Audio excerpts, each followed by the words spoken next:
ಸಮಸ್ತ ವೀಕ್ಷಕರಿಗೂ ಮಾರ್ಚ್ ತಿಂಗಳ ವೃಷಭ ರಾಶಿಯ ಮಾಸ ಭವಿಷ್ಯದ ಕಾರ್ಯಕ್ರಮಕ್ಕೆ ಸುಸ್ವಾಗತ. ನಾವು ಮೊದಲಿಗೆ ಈ ಮಾಸದಲ್ಲಿ ನಡೆಯುವಂತಹ ಗ್ರಹಗಳ ಬದಲಾವಣೆಗಳ ಬಗ್ಗೆ ತಿಳಿದುಕೊಳ್ಳೋಣ. ಈ ತಿಂಗಳ 14ನೇ ತಾರೀಕಿನಂದು ರವಿ ಗ್ರಹ, 29ನೇ ತಾರೀಕಿನಂದು ಶನಿ ಗ್ರಹ ಮೀನ ರಾಶಿಗೆ ಪ್ರವೇಶವನ್ನು ಮಾಡ್ತಾ ಇರುವಂತದ್ದು. ಇದಿಷ್ಟು ಕೂಡ ಈ ಮಾಸದಲ್ಲಿ ನಡೆಯುವಂತಹ ಪ್ರಮುಖವಾದ ಗ್ರಹಗಳ ಬದಲಾವಣೆ. ನಾವೀಗ ಇದನ್ನೆಲ್ಲ ಆಧರಿಸಿ ಈ ಮಾಸದಲ್ಲಿ ವೃಷಭ ರಾಶಿಯವರಿಗೆ ಯಾವ ರೀತಿಯಾದಂತಹ ಫಲ ಪ್ರಾಪ್ತಿಯಾಗಲಿದೆ ಅಂತ ಹೇಳಿ ಒಂದೊಂದಾಗೆ ನೋಡ್ತಾ ಹೋಗೋಣ. ಪ್ರಮುಖವಾದ ವಿಷಯ ಅಂತ ಹೇಳಿದ್ರೆ ಏನಾಗ್ತಿದೆ ಹೇಳಿ, ಈ ಮಾಸದಲ್ಲಿ ಶನಿ ಗ್ರಹ ಬದಲಾವಣೆಯನ್ನು ಹೊಂದುತ್ತಾ ಇರುವಂತದ್ದು. ಈ ತಿಂಗಳ 29ನೇ ತಾರೀಕಿನಂದು ಶನಿ ಗ್ರಹ ಕುಂಭ ರಾಶಿಯಿಂದ ಮೀನ ರಾಶಿಗೆ ಪ್ರವೇಶವನ್ನು ಮಾಡುತ್ತೆ. ಇಲ್ಲಿಂದ ಮುಂದೆ ನಿಮಗೆ ಈ ಶನಿ ಗ್ರಹದಿಂದ ಅತ್ಯಂತ ಉತ್ತಮವಾದ ಫಲ ಅಂತ ಹೇಳುವಂಥದ್ದು ಪ್ರಾಪ್ತಿಯಾಗುತ್ತೆ. ಆದ್ರೆ ಅದು ಯಾವಾಗ ಹೇಳಿ ಪ್ರವೇಶ ಮಾಡ್ತಾ ಇರುವಂತದ್ದು? ಈ ತಿಂಗಳ 29ನೇ ತಾರೀಕಿನಂದು. ಹಾಗಾಗಿ ಈ ತಿಂಗಳಲ್ಲಿ ನಿಮಗೆ ಅದು ದಶಮ ಭಾವದಲ್ಲೇ ಸ್ಥಿತವಾಗಿರುತ್ತೆ. ಈ ಶನಿಗ್ರಹದಿಂದ ಏನೇನು ಫಲಪ್ರಾಪ್ತಿ ಆಗುತ್ತೆ ಅಂತ ಹೇಳೋದ್ರಿಂದ ನಾವು ಏಪ್ರಿಲ್ ತಿಂಗಳ ಮಾಸ ಭವಿಷ್ಯದಲ್ಲಿ ತಿಳಿದುಕೊಳ್ಳೋಣ. ಈ ತಿಂಗಳಲ್ಲೇ ಬದಲಾವಣೆ ಆಗ್ತಿದ್ರು ಕೂಡ ಅದು 29ನೇ ತಾರೀಕಿನಂದು ಬದಲಾವಣೆ ಆಗ್ತಿರುವಂತದ್ದು. ಹಾಗಾಗಿ ಅದ್ರ ಫಲ ಎಲ್ಲ ನಿಮಗೆ ಏಪ್ರಿಲ್ ತಿಂಗಳಲ್ಲಿ ಪ್ರಾಪ್ತಿ ಆಗುತ್ತೆ. ಹಾಗಾಗಿ ಅದನ್ನ ಮುಂದಿನ ತಿಂಗಳ ಒಂದು ಮಾಸ ಭವಿಷ್ಯದಲ್ಲಿ ತಿಳಿದುಕೊಳ್ಳೋಣ. ಆದ್ರೆ ಸಂತೋಷ ಪಡಿ, ಈಗೊಂದು 2.5-3 ವರ್ಷದಿಂದ ಸಿಕ್ಕಾಪಟ್ಟೆ ನೀವು ಸಮಸ್ಯೆಗಳನ್ನೇ ಅನುಭವಿಸ್ತಾ ಬಂದಿದ್ದೀರಿ. ಅದೆಲ್ಲ ಮುಗಿಯುವಂತಹ ಸಮಯ ಬಂದಿದೆ. ಹಾಗಾಗಿ ಅದಕ್ಕೆ ನೀವು ಸಂತೋಷವನ್ನು ಪಡಬೇಕಾಗತ್ತೆ. ಏನು ಫಲ ಅಂತ ಹೇಳೋದನ್ನ ಮುಂದಿನ ತಿಂಗಳಲ್ಲಿ ತಿಳಿದುಕೊಳ್ಳೋಣ. ಇನ್ನು ಈ ಮಾಸದಲ್ಲಿ ಹೇಳುವಂತಹ ಯಾವುದೇ ದೊಡ್ಡ ಮಟ್ಟದ ಬದಲಾವಣೆ ಅಂತ ಹೇಳುವಂತದ್ದಿಲ್ಲ. ಗತ ಮಾಸದಲ್ಲಿ, ಹೋದ ಮಾಸದಲ್ಲಿ ನಿಮಗೆ ಯಾವ ರೀತಿಯಾದಂತಹ ಫಲ ಪ್ರಾಪ್ತಿಯಾಗಿತ್ತೋ ಅದೇ ರೀತಿಯಾದಂತಹ ಅನೇಕ ಫಲಗಳು ಈ ಮಾಸದಲ್ಲಿ ನಿಮಗೆ ಪ್ರಾಪ್ತಿಯಾಗುತ್ತೆ. ಹೋದ ಮಾಸದಲ್ಲಿಯೂ ಕೂಡ ಉತ್ತಮವಾದ ಫಲದ ಪ್ರಾಪ್ತಿಯೇ ಉಂಟಾಗಿತ್ತು. ಅದೇ ರೀತಿಯಾಗಿ ಈ ಮಾಸದಲ್ಲಿಯೂ ಕೂಡ ಅನೇಕ ಉತ್ತಮವಾದ ಫಲ ಪ್ರಾಪ್ತಿಯಾಗುತ್ತೆ. ಏನೇನು ಫಲ ಪ್ರಾಪ್ತಿಯಾಗುತ್ತೆ ಅದನ್ನ ನೋಡ್ತಾ ಹೋಗೋಣ. ಶತ್ರುಗಳಿಂದಲೇ ಒಂದಷ್ಟು ಲಾಭ ಉಂಟಾಗುತ್ತೆ. ನೀವು ಒಂದಷ್ಟು ಜನಗಳನ್ನ ಶತ್ರುಗಳು ಅಂತ ಹೇಳಿ ಅಂದ್ಕೊಂಡಿರ್ತೀರಿ, ಅವರಿಂದಲೇ ನಿಮಗೆ ಒಂದಷ್ಟು ಲಾಭ ಅಂತ ಹೇಳುವಂತದ್ದು ಉಂಟಾಗುತ್ತೆ. ಇನ್ನು ವಾಹನಗಳಿಗೆ ಸಂಬಂಧಪಟ್ಟಿರುವಂತಹ ವಿಚಾರದಲ್ಲಿ ನಿಮಗೆ ಈ ಮಾಸದಲ್ಲಿ ಲಾಭ ಉಂಟಾಗುತ್ತೆ. ಅಂದ್ರೆ ನೀವು ವಾಹನ ಚಾಲಕರಾಗಿದ್ದಂತಹ ಪಕ್ಷದಲ್ಲಿ ಒಟ್ಟಲ್ಲಿ ವಾಹನಗಳಿಗೆ ಸಂಬಂಧಪಟ್ಟಿರುವಂತಹ ಕೆಲಸವನ್ನು ಮಾಡುವಂತಹ ಎಲ್ಲಾ ವ್ಯಕ್ತಿಗಳಿಗೂ ಕೂಡ ಈ ಮಾಸ ಅತ್ಯಂತ ಉತ್ತಮವಾಗಿದೆ. ಇನ್ನು ಸಂಗೀತಕ್ಕೆ ಸಂಬಂಧಪಟ್ಟಿರುವಂತಹ ಕೆಲಸವನ್ನು ಮಾಡುವಂತಹ ವ್ಯಕ್ತಿಗಳಿಗೆ, ಅಂದ್ರೆ ಹಾಡನ್ನು ಹೇಳುವಂತದ್ದಾಗಿರಬಹುದು ಅಥವಾ ಈ ಸಂಗೀತ ಮ್ಯೂಸಿಕ್ಗೆ ಸಂಬಂಧಪಟ್ಟಿರುವಂತಹ ಕೆಲಸಗಳನ್ನು ಮಾಡುವಂತಹ ವ್ಯಕ್ತಿಗಳಾಗಿರಬಹುದು, ಇವರಿಗೆಲ್ಲ ಅವರು ಮಾಡುವಂತಹ ಉದ್ಯೋಗದಲ್ಲಿ ಅಭಿವೃದ್ಧಿ ಉಂಟಾಗುತ್ತೆ. ಇನ್ನು ಸಂಗೀತವನ್ನು ಅಭ್ಯಾಸ ಮಾಡುತ್ತಿರುವಂತಹ ವಿದ್ಯಾರ್ಥಿಗಳಿಗೂ ಕೂಡ ಈ ಮಾಸ ಅತ್ಯಂತ ಉತ್ತಮವಾಗಿದೆ. ಆಹಾರಕ್ಕೆ ಸಂಬಂಧಪಟ್ಟಿರುವಂತಹ ವ್ಯಾಪಾರ ವ್ಯವಹಾರವನ್ನು ಮಾಡುತ್ತಿರುವಂತಹ ವ್ಯಕ್ತಿಗಳಿಗೂ ಕೂಡ ಈ ಮಾಸ ಅತ್ಯಂತ ಉತ್ತಮವಾಗಿದೆ. ಅಂದ್ರೆ ಈ ಹೋಟೆಲ್ ಆಗಿರಬಹುದು, ಈ ರೀತಿಯಾಗಿ ಆಹಾರಕ್ಕೆ ಸಂಬಂಧಪಟ್ಟಿರುವಂತಹ ವ್ಯಾಪಾರ ವ್ಯವಹಾರಗಳನ್ನು ಮಾಡುತ್ತಿರುವಂತಹ ವ್ಯಕ್ತಿಗಳಿಗೆ ಈ ಮಾಸದಲ್ಲಿ ಅತ್ಯಂತ ಲಾಭ ಉಂಟಾಗುತ್ತೆ. ಇದಿಷ್ಟನ್ನು ಕೂಡ ನಾವು ಹೋದ ಮಾಸದಲ್ಲಿಯೂ ಕೂಡ ಯೋಚನೆ ಮಾಡಿದ್ವಿ. ಈ ಎಲ್ಲಾ ಫಲಗಳು ನಿಮಗೆ ಈ ಮಾಸದಲ್ಲಿಯೂ ಕೂಡ ಪ್ರಾಪ್ತಿಯಾಗುತ್ತೆ. ಆದ್ರೆ ವಿಶೇಷವಾಗಿ ಒಂದು ವಿಷಯ ಇದೆ. ಅದೇನು ಅಂತ ಹೇಳಿ ಆದ್ರೆ, ನಿಮಗೆ ಈ ಮಾಸದಲ್ಲಿ ಅನೇಕ ಗ್ರಹಗಳು ಏಕಾದಶ ಭಾವದಲ್ಲಿ ಸ್ಥಿತವಾಗಿರುತ್ತೆ. ಏಕಾದಶ ಭಾವ ಅಂತ ಹೇಳಿದ್ರೆ ಏನ್ ಹೇಳಿ, ಅದು ಲಾಭಸ್ಥಾನ. ಲಾಭಸ್ಥಾನದಲ್ಲಿ ಅನೇಕ ಗ್ರಹಗಳ ಸ್ಥಿತಿ ಅಂತ ಹೇಳುವಂಥದ್ದು ಇದೆ ಈ ಮಾಸದಲ್ಲಿ. ಹಾಗಾಗಿ ನಿಮಗೆ ಅನೇಕ ವಿಷಯದಲ್ಲಿ ಲಾಭ ಉಂಟಾಗುತ್ತೆ. ಅನೇಕ ಮೂಲಗಳಿಂದ ನಿಮಗೆ ಹಣಕಾಸಿನ ಆಗಮನ ಅಂತ ಹೇಳುವಂಥದ್ದು ಉಂಟಾಗುತ್ತೆ.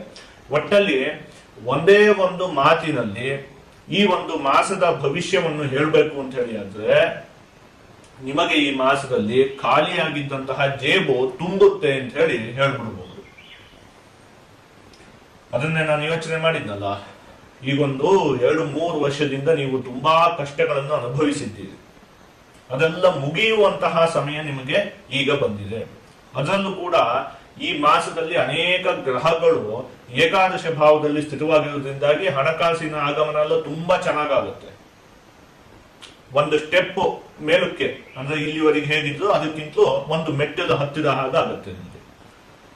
ಇನ್ನೊಂದು ಸಂತೋಷದ ವಿಚಾರ ಏನ್ ಹೇಳಿ, ಈಗ ಈ ತಿಂಗಳಿಂದ ವಿಚಾರ ಇದಾಯ್ತಲ್ವಾ.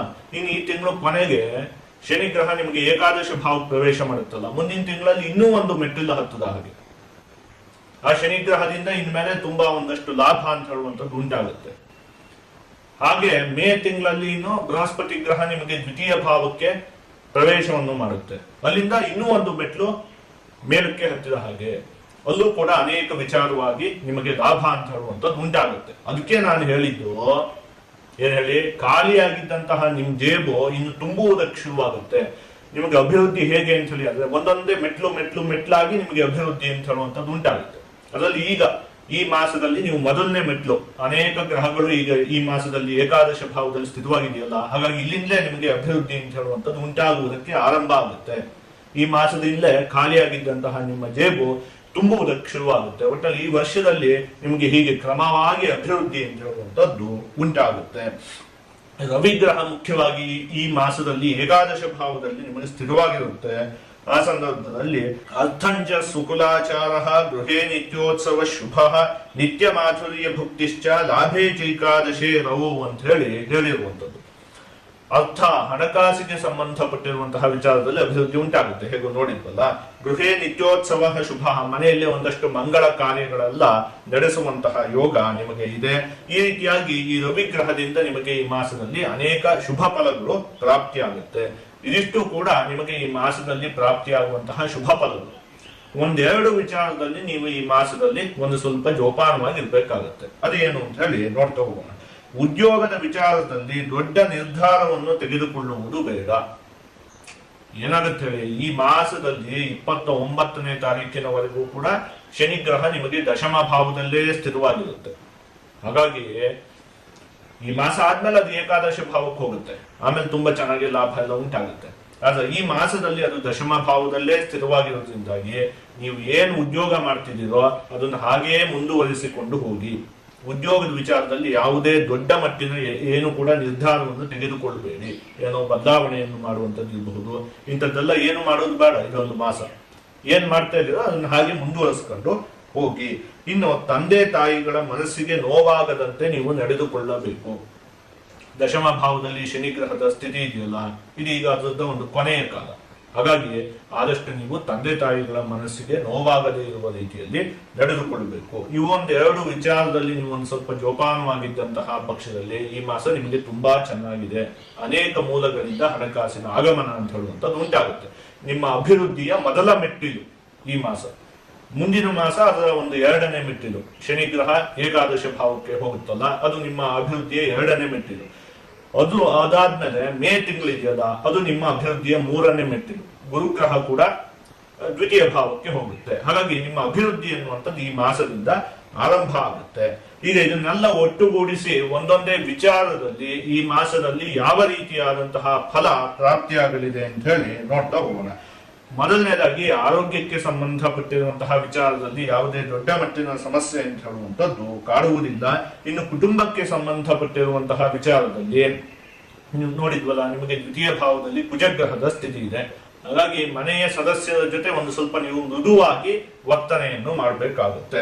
ಅದಾದ್ಮೇಲೆ ತಂದೆ ತಾಯಿಗಳ ಜೊತೆಯೂ ಕೂಡ ನಾನು ಹೇಳಿದ್ನಲ್ಲ, ಆದಷ್ಟು ನೀವು ತಾಳ್ಮೆಯಿಂದ ವ್ಯವಹಾರವನ್ನು ಮಾಡಬೇಕಾಗುತ್ತೆ. ಇನ್ನು ವಿದ್ಯೆಗೆ ಸಂಬಂಧಪಟ್ಟಿರುವಂತಹ ವಿಚಾರದಲ್ಲಿ ಉತ್ತಮವಾಗಿದೆ. ಹಣಕಾಸಿಗೆ ಸಂಬಂಧಪಟ್ಟಿರುವಂತಹ ವಿಚಾರದಲ್ಲಿ ನಾನು ಹೇಳಿದ್ನಲ್ಲ, ಅತ್ಯಂತ ಉತ್ತಮವಾಗಿದೆ.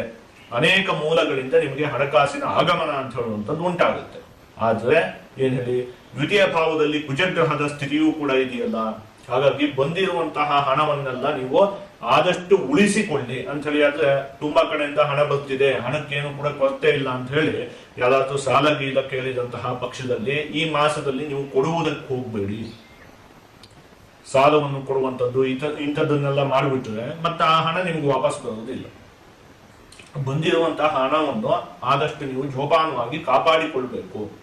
ಹೇಗೂ ಬೇಕಾದಷ್ಟು ಮೂಲಗಳಿಂದ ಹಣ ಬರ್ತಿದೆ, ಕೇಳ್ತಾ ಇದ್ದಾರೆ ಕೊಟ್ಬಿಡೋಣ ಅಂತ ಹೇಳಿ ಹೋಗ್ಬೇಡಿ. ಈ ಮಾಸದಲ್ಲಿ ಆದಷ್ಟು ಆ ವಿಚಾರದಲ್ಲಿ ಜೋಪಾನವಾಗಿರ್ಬೇಕು. ದ್ವಿತೀಯ ಭಾವದಲ್ಲಿ ಕುಜಗ್ರಹದ ಸ್ಥಿತಿ ಇರೋದ್ರಿಂದಾಗಿ. ಇನ್ನು ಉದ್ಯೋಗಕ್ಕೆ ಸಂಬಂಧಪಟ್ಟಿರುವಂತಹ ವಿಚಾರದಲ್ಲಿ ನಾನು ಹೇಳಿದ್ನಲ್ಲ, ಇದೊಂದು ಮಾಸ ನೀವೇನ್ ಮಾಡ್ತಾ ಇದ್ದೀರೋ ಅದನ್ನು ಹಾಗೆ ಮುಂದುವರಿಸ್ಕೊಂಡು ಹೋಗಿ. ಏನು ದೊಡ್ಡ ಮಟ್ಟಿನ ನಿರ್ಧಾರವನ್ನು ತೆಗೆದುಕೊಳ್ಳುವುದು ಬೇಡ. ಆದಷ್ಟು ನೀವು ಈ ಮಾಸದಲ್ಲಿ ಆಂಜನೇಯ ಸ್ವಾಮಿಯ ಆರಾಧನೆಯನ್ನು ಮಾಡಬೇಕು. ಹೀಗೆ ಮಾಡುವುದರಿಂದ ನಿಮಗೆ ಯಾವುದೇ ಅಶುಭ ಫಲ ಪ್ರಾಪ್ತಿಯಾಗುವುದಿಲ್ಲ. ಎಲ್ಲಾ ಶುಭ ಫಲಗಳು ಕೂಡ ಸಂಪೂರ್ಣವಾಗಿ ಪ್ರಾಪ್ತಿಯಾಗುತ್ತೆ.